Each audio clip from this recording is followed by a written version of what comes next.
Sinabi sa Biblia na sila ay mamamatay kung kakain ng ipinagbawal na prutas. Tama po yun, hindi natin yan kinukontra.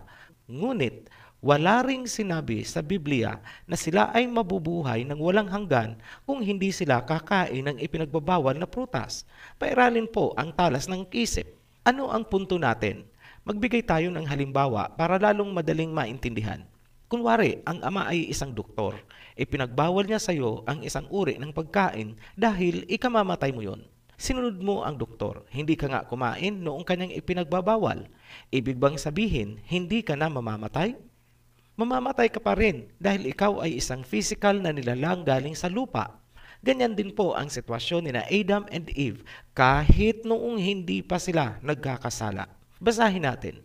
Genesis chapter 2 verse 17. But you must not eat from the tree of knowledge of good and evil, for when you eat from it, you will certainly die. Kapag kumain kayo, siguradong kayo ay mamamatay. Bakit? Kasi nga may kamatayan pa sila.